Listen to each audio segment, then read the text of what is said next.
Hi, everyone, and welcome to our June edition of the CanArt Research Forums. Today's forum, which is titled A Personal Career Journey, Bridging Research and Lived Experience, invites us to join a conversation exploring an unexpected path into research and focus more specifically on engagement in research. My name is Eliana, and I'm the Training Program Manager at the Canadian Neurodevelopmental Research Training Platform, or what we like to call CanArt. Since there are a few new faces on this call, I just wanted to mention that CanArt is a collaborative training environment dedicated to advancing research excellence and fostering sustainable, equitable pathways for early career researchers who are working in neurodevelopmental conditions across Canada. Through multidisciplinary cross-sector learning, mentorship, and connectivity, we support a vibrant national community of emerging researchers. And one way that we do this is by hosting forums like today's, which bring our community together to share diverse perspectives, exchange knowledge, and build collaborations across neurodevelopmental research. I will share the link to our website shortly in case any of you would like to learn more about our platform or even to register as a CanArt member. Membership is free, and we offer a wide variety of opportunities for all categories, be it trainees, faculty, or community members. So before we begin, I would like to acknowledge that CanArt headquarters are located on the traditional territory of the Haudenosaunee and Anishinaabe nations, a land that has long served as a place of meeting and exchange among Indigenous nations, including the St. Lawrence Iroquoians, the Huron-Wendat, and others. I would also like to mention that we are trying a new transcription and translation tool. It's called Wordly, and this is happening for the first time today. So to help make our activities a little bit more accessible and inclusive. You should have received or will be receiving a link to access the tool. You can set it to either English or French or any other language that works better for you. Please feel free to try it out and share your feedback at the end of the session. Your input will basically help us to understand what worked well and what could be improved as we continue to refine our use of this tool. So thank you in advance for your feedback on that. So without further ado, it is with great pleasure that I introduce today's moderators. We will begin with Ms. Rachel Martens, who's a knowledge broker for CanChild's Family Engagement in Research Training Program and the Israeli Accelerator at the University of Calgary, where she supports families and researchers in working more effectively together. She is also a member of the CanArt Steering Committee. She is joined by Ms. Kelly D'Souza, a recent master's graduate of the Educational Psychology program at McGill University, specializing in inclusive research and practice. They will basically guide us through today's forum and introduce our lovely invited guest. So, Rae and Kelly, over to you. Thank you. Rae is going to introduce our guest speaker for today. Thanks so much, Kelly. Well, to start things out, Dr. Dawn Richards has a PhD in Analytical Chemistry, 2000 from University of Alberta, and has worked in a number of roles in the research community. Her diagnosis of rheumatoid arthritis nearly 20 years ago led her to combine her passion for science and make the most of her diagnosis. Dawn founded 502 Labs Inc. to help people and organizations design and execute their patient engagement initiatives using leading practices and tailoring their approaches to meet their goals and patient partners' needs. Dawn has contributed to the literature and practice in patient engagement on compensation, authorship, recognizing patients as people with skills who lead fulfilling lives, and training on patient engagement in research. Some of her current and past clients include Clinical Trials Ontario, the University Health Network, CIHR's Institute of Musculoskeletal Health and Arthritis, CIHR's Institute for Infection and Immunity, and SPOR Chronic Pain Network. As a volunteer, Dawn is a member of the BMJ Patient Panel.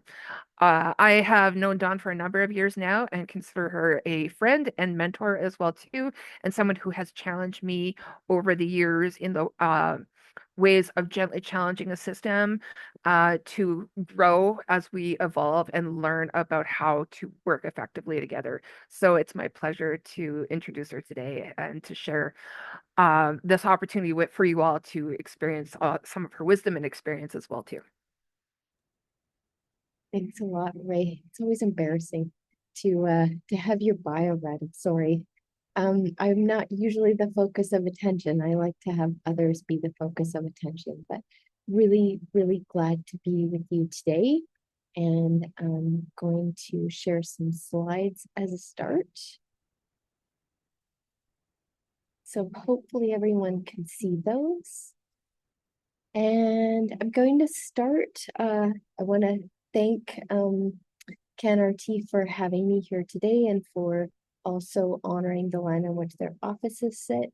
I'm going to honor the land I call home, which is also known as Toronto, and it's been the home for thousands of years before it was my home, to the Mississaugas of the Credit, the Anishinaabe, the Haudenosaunee, the Chippewa, and the Wendat peoples. And it's my privilege to live, learn, and play on those lands. That's a picture of the sunrise near my home in Toronto. And I also want to reflect on my own positionality or intersectionality. So I am a cisgender woman. I have a lot of privilege. I'm a white upper middle class, uninvited settler on the lands I live on.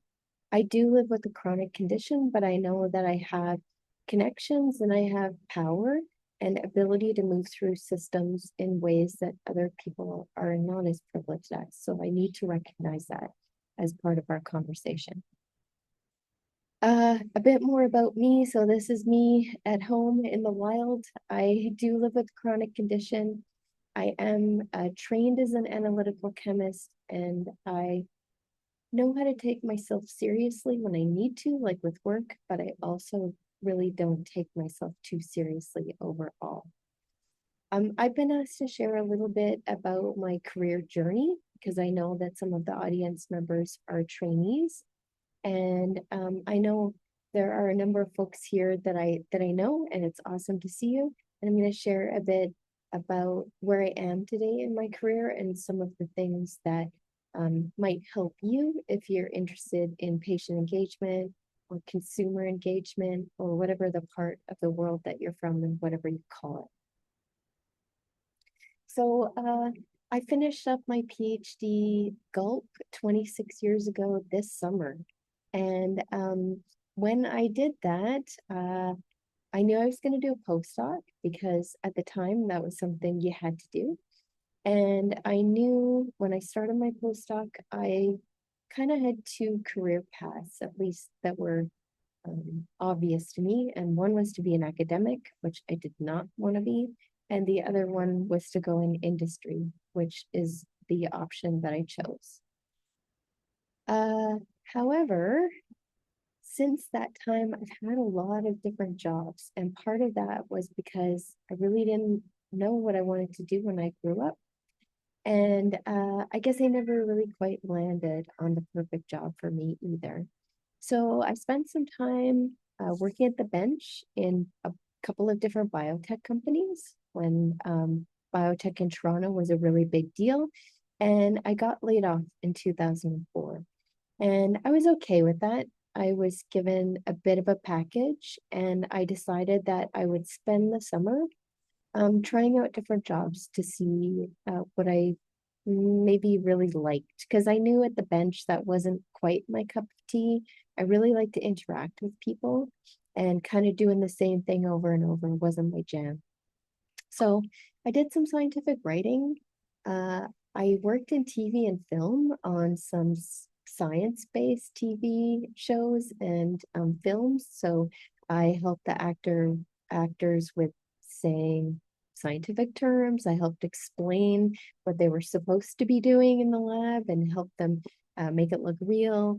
I helped them with coming up with things that looked like they were in the lab, all that kind of fun stuff. And I worked for a contract research organization as well. I eventually went back to what I'll call academic adjacent roles. So I worked in research institutes and in academia in non-faculty roles. So I was a project manager. I worked in commercialization and partnerships. What else did I do there? I worked for a research network where I led their grant program, and I helped with their trainee program as well. And in 2006, that's when I was diagnosed with rheumatoid arthritis. After I know I'd kind of had symptoms for a couple of years. After that point, it's not really shown on here, but I was kind of getting pulled between my professional life and my patient life. And so I was starting to become involved with patient organizations. I was starting to learn more about advocacy. I was even learning about how patients were informing research and working with trainees, reviewing grant applications. And I was taking actually a lot of time off as a patient to attend meetings or to do other roles. And I sort of started to think to myself, maybe this is actually something I could do where I could combine my professional skills and sort of those lived skills I had as a patient. Because I was getting pulled into the research side of things, and kind of, quite frankly, I was seeing stuff happening that I thought maybe I could do a better job with. And for example, I started to advocate for patient partners to be compensated for their time, which anytime I asked to be paid for my time, I kind of got looked at like I was a bit from another planet. So just over 10 years ago, I decided I'm going to go out on my own. And I realized not everyone can do that. I had a certain amount of privilege, but I decided to go out on my own. I knew I had enough skills as a researcher where I could support myself writing grants, writing papers. But my ultimate goal really was to help people in their work with patient engagement and research. And that's where I am today. I've been really lucky that I've been able to make that most of what I do. And I still do some grant writing and some paper writing, but that's a little bit more for people I've done that with for a long time, and that's less of the work that I do today. So if I reflected back to grad school me, would I in a bazillion years be able to tell you this is the kind of job that I would have? Absolutely not. Would I wish a chronic disease on anyone? Absolutely not. But those things all kind of combine together, and that's where I am today. And I'm really lucky that that's where I am today too. So Rae told you a bit about what I do. I basically help people and organizations, mostly in the research space, to work with patients and the public as partners in their work. I mostly work in academia and with not-for-profits. I've done a bit with industry, but I tend there's not a lot of that happening in Canada. I do some work internationally though. And I also do some work where we engage athletes in our work. Same kind of principles as working with patient public partners too. And Rae has already mentioned, even though I'm not a faculty member or an academic, I've still been able to contribute to a lot in this space, in the published literature and in other spaces. A lot on paying people to actually do this work because we have skills and we have our time and our expertise, just like other members of the team, authorship with patient partners. And sometimes people forget that we're people. And they look at us through the lens of, yeah, just like bring your patient perspective. And it's kind of like, well, I can't take that away from the other perspectives and skills I have as well. And sometimes people just need reminders. And I think what I've seen in this space is a lot of granting agencies have given people incentives to do patient engagement and research, but they haven't necessarily given them the skills, the tools, or the resources to do that. So I never went to school and grad school to engage patients in the public in what I do. Everything that I've learned is because I've been a patient myself, or I've learned it on the job. And so I don't want other people to have to fumble through it and make the same sorts of mistakes that I've made. And so that's why I'm really passionate about building really practical things for people. There are other people that are really good with like the theories and the frameworks, and those are all super important, but that's not really where my passion is. So I guess I wanted to share too that there's lots of things, even though I'm not a chemist anymore until I'm in the kitchen, and I really love to bake, and that's chemistry. You can't convince me otherwise. But there's lots of skills that I used from grad school still today. And people sometimes call those soft skills, and I don't think that that's cool because that kind of like downgrades that they're important skills, right? So verbal and written communication skills. I'm a multitasker. I can organize things, I can manage, I can execute complex projects, and lots of people learn to do that in their training. I don't think I've ever lost my curiosity, and some of the things I do, I think I have to be creative in doing some of those things.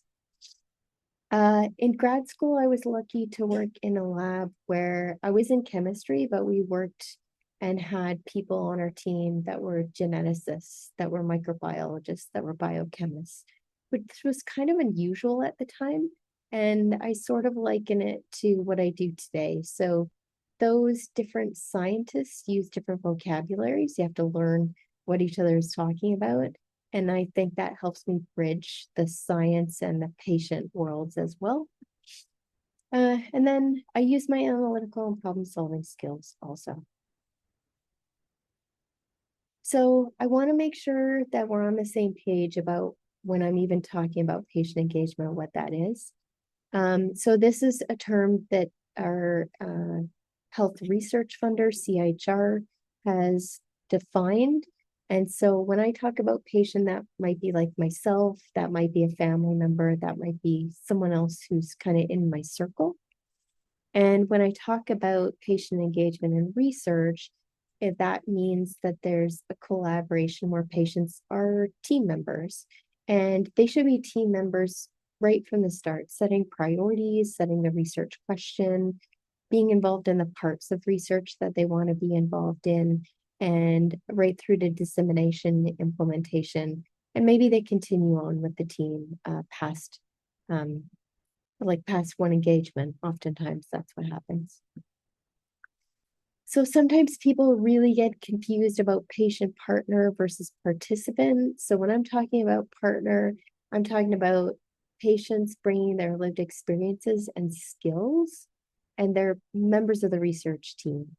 When I'm talking about patient participant, which I'm really not going to talk about in this talk, those are people who take part in research studies voluntarily, generally voluntarily, but they're actively participating in some kind of study.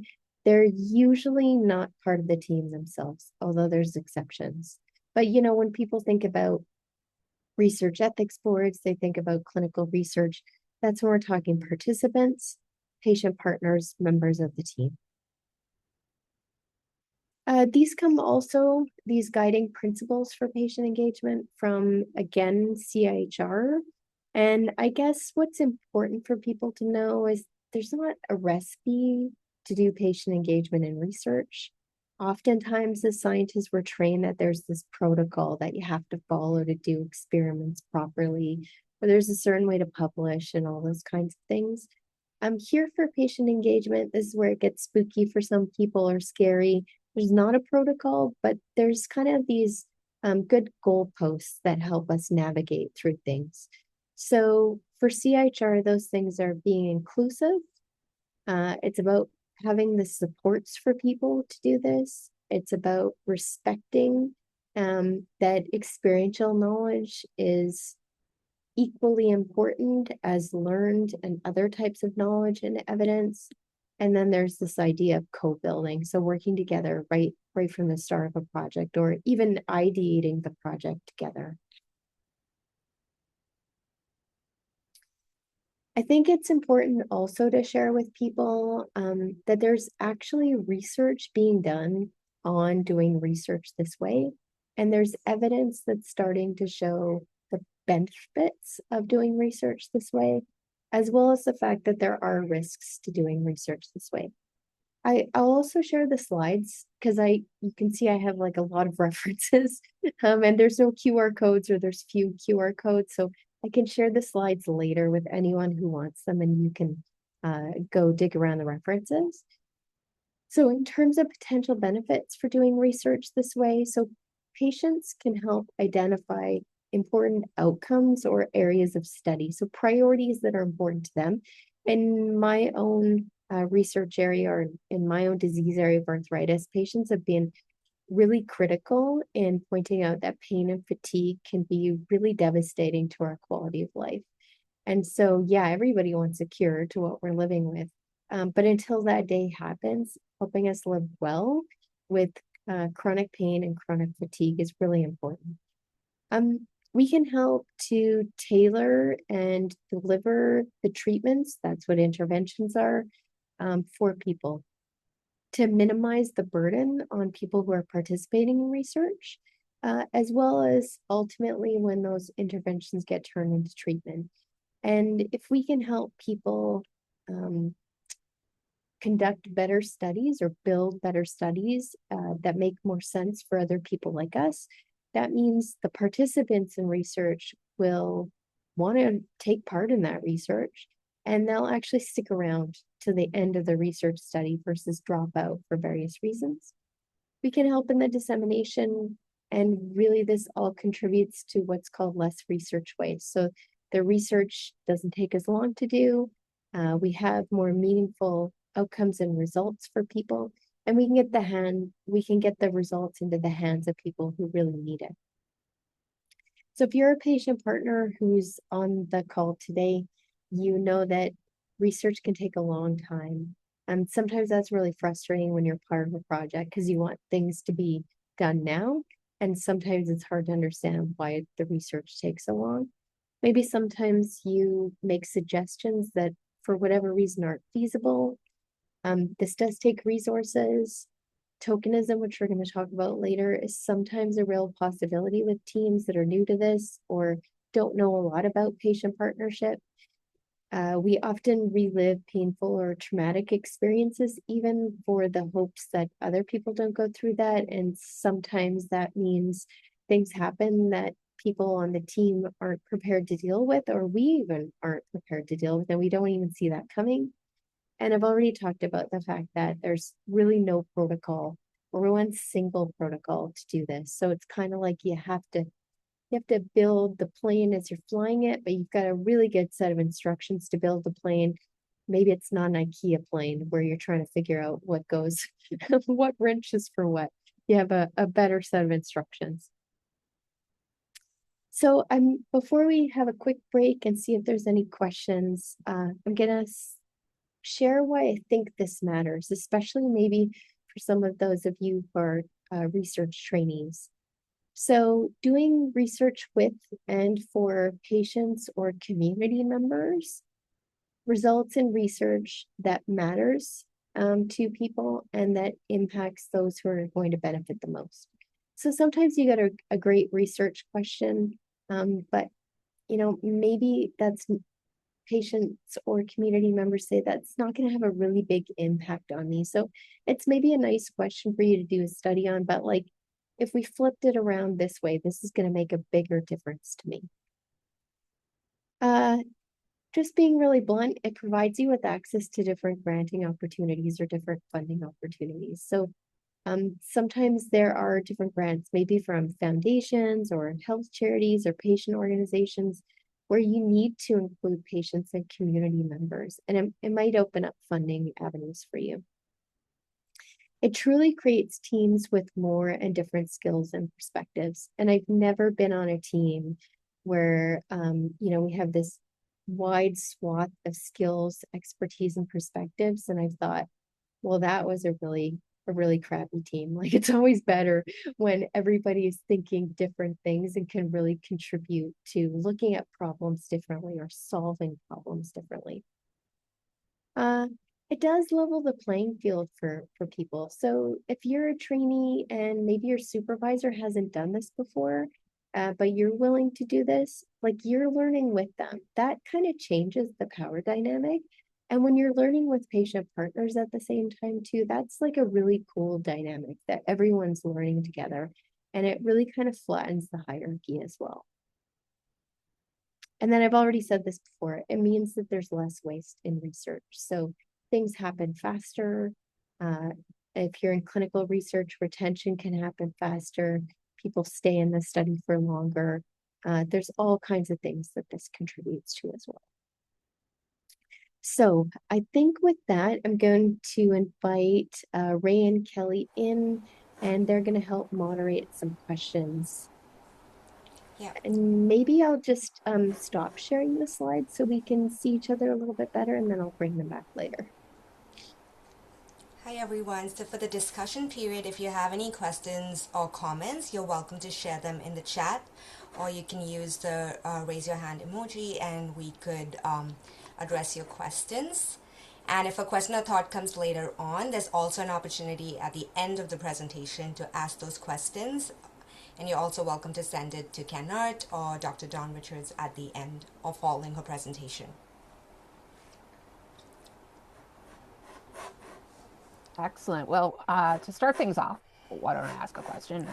One might be, how can trainees and early career researchers intentionally foster community-led approaches to research while working within the constraints of things like research ethics boards? Like, what strategies have been effective in balancing both for you? Yeah, that's a good question. So technically speaking, including patient partners on your team is not something that a research ethics board needs to review. If you are doing clinical research and you have patient partners on your team, just like you would describe other members of your team, you might include a description of patient partners who are on your team and the role that they're playing and the skills that they bring. If, for example, they are going to be consenting participants in a study or maybe looking at data, obviously those things would have to be part of what you submit to a research ethics board. And you would have to make sure that your patient partners have the skills or training to do that, right? Like those would be important things. But technically, working with patient partners does not need to be reviewed by an ethics board. I think it is important for people to be aware that, in my mind, this is about building relationships with people. And so this kind of doing this approach to research, it's going to take you longer. Um, and and your time is a resource. It doesn't always cost more money per se. Some patient partners may not be able to, or community partners may not be able to be part of your team if they can't be paid for whatever reasons, right? And so that's something to think about. And it's a discussion to have with patient partners that you include on your team. Maybe there's non-monetary ways that you can involve them in what you're doing as well. So when we think resources, we often think about money, but your time is a resource and building relationships with people. And maybe there are other ways that you can include patient partners that are not monetary. There are some, depending on where you are in the country, for specific for trainees, there are some small pockets of funding that are intended to be to build relationships with community and patient partners. So the Ontario SPOR Support Unit has a small funding amount. I think it's $1,000 to $2,000. And in Manitoba, there's also a similar pot of funding for those types of activities. So those are a couple things to think about, that there may be some ways that you can find funding to support what you're doing, but I don't think it always takes funding to be able to do this kind of work and to do it well. I think it's about building relationships. It's about being honest and transparent with people about how things work. But really, I can't stress the relationship part of it enough to be really, really honest. Yeah. That actually leads into like a really great point here as well too, and this is something that I get asked about a lot is so relationships are important, but yeah, how do I do it? It's a common question. Yeah. Like for example, when I talk to people, I usually say like diagnosis communities are a great thing. Like people love to know you're doing research on my thing. What are you doing? Tell me more about it. I need to know all the details. How can I use this and talk to my physician? But I'd love to hear your perspective in terms of that nervous energy that we all have starting out when it comes to building relationships. Where's a good place to start and what are some of the tools that you use to build connections with people over time? That's a great question, Ray. We could have a whole session on that, right? I think so I am an introvert. And so building relationships for me, it does take a lot of energy, right?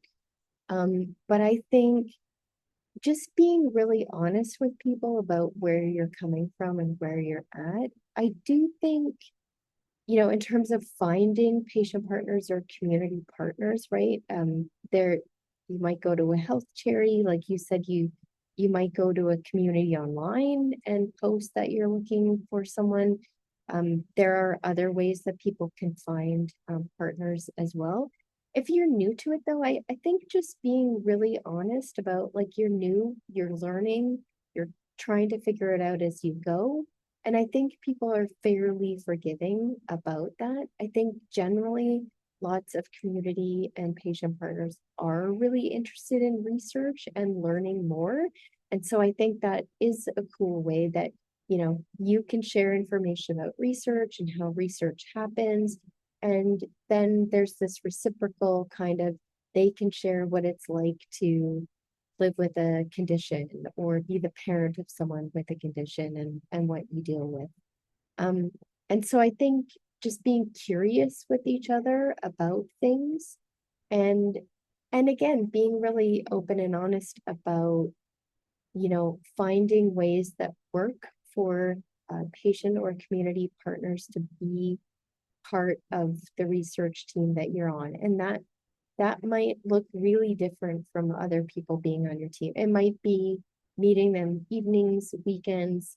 It might be meeting them virtually. It might be meeting them in person. And I think like putting kind of all the possibilities out there to them and learning what works for them is also really important. So I hope that helps as a start. Like I said, I think that's something we could talk about for a long time. And I'm also really happy if people want to put things in the chat about their own experiences, because I know there's a few of you here that are also really experienced in partnership. And so, like, really happy for you to share with everyone as well. Absolutely. This is an opportunity for anyone to really share insights because we all learn and grow better together from many multiple insights in that way. And as people think on things to write in the chat, just to add another point to that as well too, is that I really appreciated what you mentioned about like you're going to mess up and that's when you lay that out there, that's a very human thing to do. But at the same time, like it it can feel a little uncomfortable, but more you practice to have these conversations, the more it's going to feel like it's more of just a normalized thing to say, I imagine.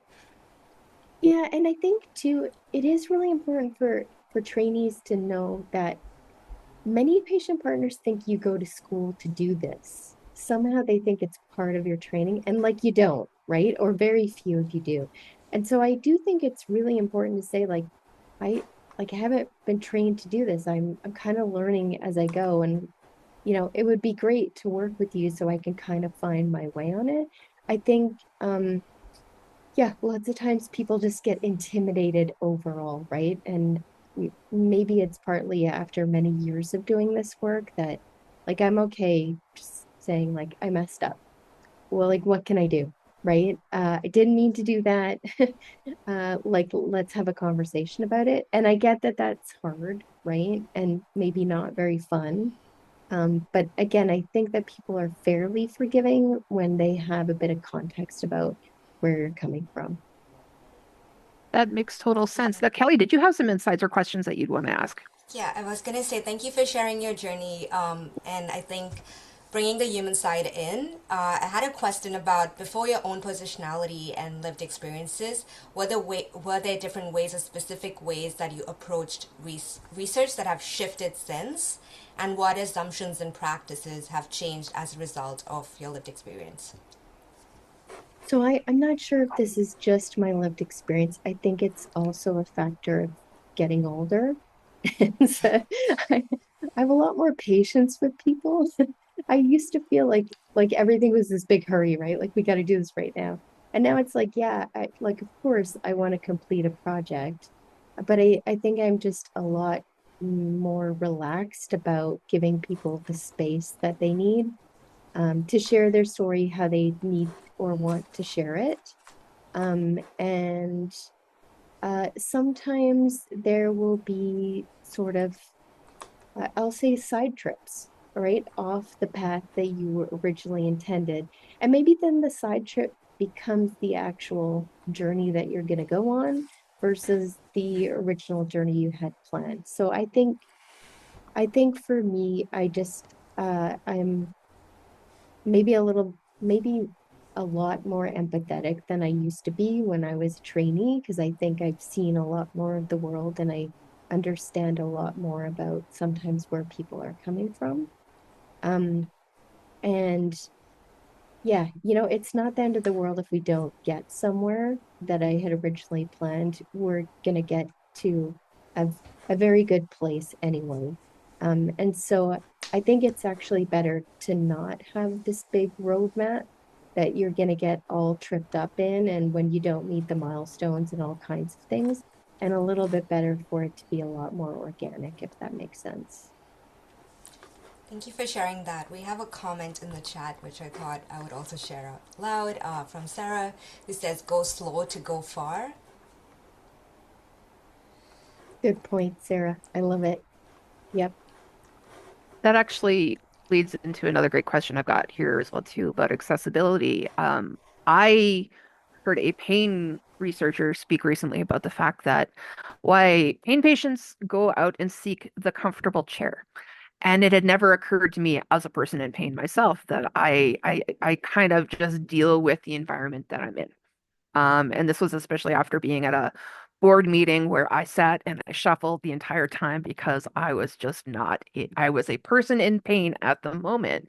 And so when I think about creating spaces that are not only just technically accessible, but also emotionally accessible, do you have any thoughts and insights that would be helpful in this way? For people, just given the fact that a lot of folks here, like we work in the neurodevelopmental space, and so you have caregivers, you have people with these particular diagnoses, things like that. What would be some comfy chairs, if you will, that help you in your work? Yeah, I think that's a great reminder, Ray. Especially since a lot of work that I do has become virtual, right? Like, I don't really care if you have your camera on or off, right? Or if you feel verbal one day and another day you just want to type in the chat, right? For me, it's more about creating a space where people feel comfortable no matter how they're feeling that day, where they feel like they can contribute and actually be heard. I think also in this work, it's really important to recognize that depending on what life throws your partners at a certain time, moment, or whatnot, like they may actually come and go from whatever initiative or project they're part of. And that's also okay. So I've been in initiatives where like someone stepped out for 2 years and then came back and life had settled down and they've got more time to contribute, etc. So I think I think for me it's participate or take part in the ways that you can and building a space for people to do that. There's also different ways, and I know Ray, you've been part of things I've been part of where I want to create a space where people feel comfortable providing feedback, and it doesn't just have to be good feedback, right? Like it could be, I didn't like how you did something. Like I'm not going to get offended by it, right? If it's put to me constructively about it. Um, and then yeah, I think those are the big things. I think the other thing too that I do when I start engagements with people is I give them the option to say this wasn't what I thought it was going to be, and it's actually not going to work for me.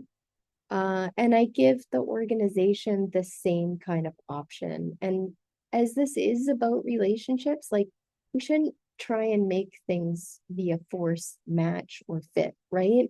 Totally okay if someone, you know, comes and feels it out and then they're like, nah, I don't have the time for this that I thought I had. This thing in life came up, or like, I kind of don't like you and I don't want to work with you. Like, that's okay too, right?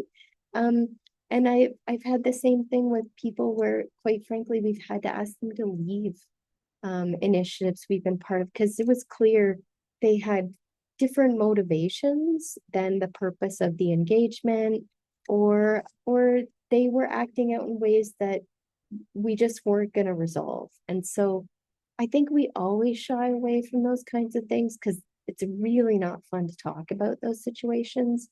But it is a really important part of our work, and it is an important part of making the spaces safe for the people who do want to be there and who are there. So I hope that's helpful. That makes total sense. And I think the fact that you brought up, I appreciate that sometimes these things don't go incredibly well.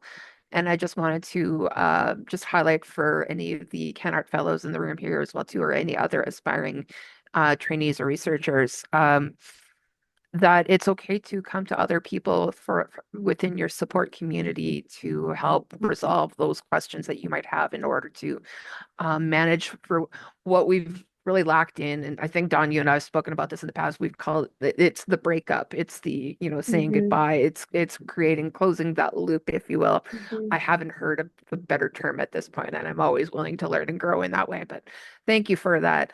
Kelly, did you have any other questions as well, too? Yeah, I think we have a question in the chat, so I'm gonna read that aloud. It's from Oksana. What's the value of more established patient engagement community members in supporting, mentoring, or acting as an ally to those newer members who are trying to create some space for things slash research that matter to them? We happen to be all women on this call. Without generalizing, how do we support each other? I feel like that's also something, Oksana, we could have an entire session on. I'll be quite brief. I think it's really amazing when people who are more established can support others to be engaged. I have purposefully stepped back from most of the work I get asked to do as a patient partner because I actually think other people need to be at the table, and they deserve to be asked to be part of those things. Um, but people just don't know they're around, whereas like my name is kind of out there and people know about me. So I think it's amazing if we can help support and mentor each other and give them advice. Again, like researchers, patient partners don't go to school to be patient partners. And so I think like relying on each other and asking questions about like, is this normal? Is this something strange that I'm experiencing? Am I reacting to this right? I think that that's really important if we can do that. And I do think it's important that also people who are maybe overcommitted or who get asked a lot to do this work think about, am I the best person for this role? Or like, do I know this new person from another project who would make a great fit? Like, if you're willing to make that kind of space for people, I think that's amazing also. Thank you. We also have a question from Sarah. Yeah, thanks, Dawn. It's always a treat to listen to you speak. I remember my first time listening to you on the podcast, Matters of Engagement, which I am not being paid to plug, but I will say that that's a great podcast if you're ever curious to spend some time listening and walking or moving about. Because you're kind of alluding to two things that I had wanted to reference. One is the expression low hanging fruit. In what I mean is the patient partner that gets asked Yeah. all the time. There are a number of patient partners who are often asked. And I think one of the things I'm learning too, and you just actually said it after I raised my hand, is how to encourage those patient partners to look for others in the room. And so for the trainees in the room who are thinking, I don't really know any patient partners, I just know Dawn, who seems to be doing everything. I think the reality is you can ask someone like yourself because you just said it. I am going to then, instead of asking me to do it, I'm going to help you, or I can maybe find or reference somebody just as a way of spreading out. Mhm. And the other piece that I find challenging in this space, now I am a patient partner. I also sit in the role of knowledge broker and a family engagement facilitator. And one of the things I've noticed over time that I think requires continuous sort of check-in and possibly training is when patient partners and possibly investigators are say, not distracted, but they're pulled in one direction by a bias or an experience, and that it might end up sometimes making it challenging to partner together. And then again, that goes back to the relationship piece on how to unpack some of that hard stuff, because I think the patient partner and patient engagement is so critical and is so significant, but it does come with a lot. Like there is a need to build that relationship, because I have seen sometimes that a bias, or not an agenda, but an experience, might end up framing that engagement and not always making it easy. Yep. Yeah. I hear what you're saying, Sarah. I think another thing to just kind of point out, I think, is that sometimes people, like my experience is my experience, right? But I've been around the arthritis community long enough to know that, and to know that other people have different experiences from me. And so I do think there is this question of like fit for different types of projects too, and people being really aware of their own capabilities as a patient partner. And sometimes they don't like to hear that, or that's difficult, right? But often when people are like really new, it's a little bit more about your own experience, and this is what it's been, right? Versus sometimes when people are a little bit more established and they have lots of ties to their community, they're not representing others per se, but they can say like, this is my experience, but here's what I'm hearing from community as well. And so I do think it's really important to think about like, what's your ability to represent and to share like what your story and experiences are, versus the fact that others might have other experiences, and whether you know that and can bring some of those to the table or not, if that makes sense. Yeah. Thank you. As mentioned earlier, there will be time for questions at the end, and you can also ask your questions by sending it to Dr. Dawn or to Kennard, and we will get to them. I also noticed there's some questions in the chat, but with that in mind, we will continue with our presentation, and then we can have some time for discussion. Okay. And to Mary's point in the chat, and to Kim bringing it up, I am for sure going to talk a little bit about lab partners, and no matter sort of the pillar that you're in research, there are ways to partner with patients. I know we've just got a little bit of time, so I might kind of blast through these last things a little bit. But again, I'm happy to share the slides, and there's links to all of the different resources here. So I know I said like people don't go to school to do this kind of work. There are at least a couple of different sets of modules that can sort of set you up for success around what patient partnership is, what it might look like, how to kind of get you started. So one of them is from the CIHR Institute of Musculoskeletal Health and Arthritis, but it's not just for that institute. I call it disease or condition agnostic. And then there's also what's called the porch modules if you're working with children and their families. And I know there's also, which I don't have here, but the family engagement and research course with a number of people on the call have been part of. So you can put the FUR course in the chat if you don't mind, Ray, so that people know about that. So these are some kind of things to get you going about like what are the basics, what it might look like within your own project. And the MHA one has different sort of streams pending the perspective or the role that you bring. And then I would suggest that you kind of plan out,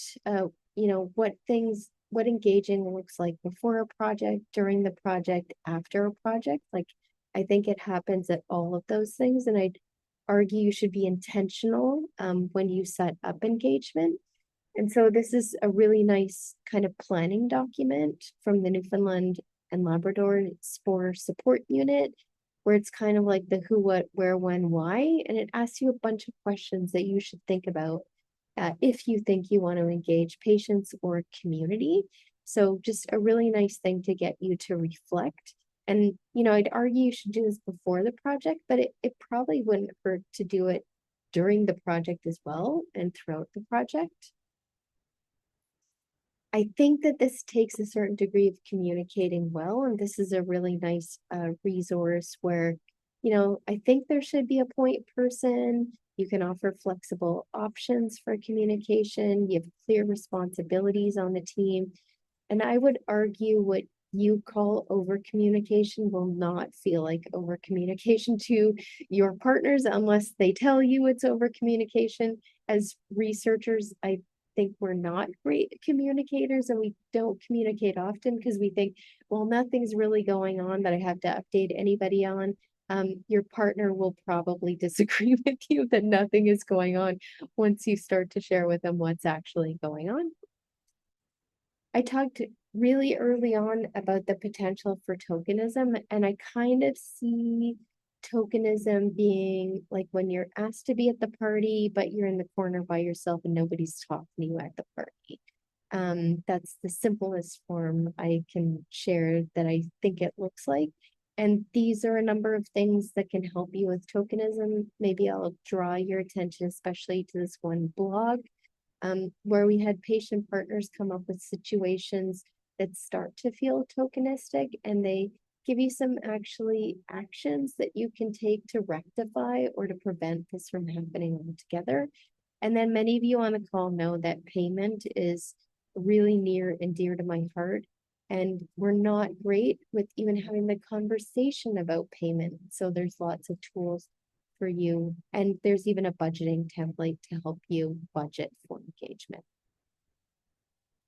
Recognizing all members of the research team in different capacities is really important too. We're also horrible at talking about authorship. I've never been on a research team where we've actually had a conversation about authorship. Even in writing, you just get this manuscript and you see like where your name is there, and it's like, oh, okay, I guess I'm like the 13th author on that one. All right. And so this helps, these tools here really help with understanding about authorship and offering it to your partners.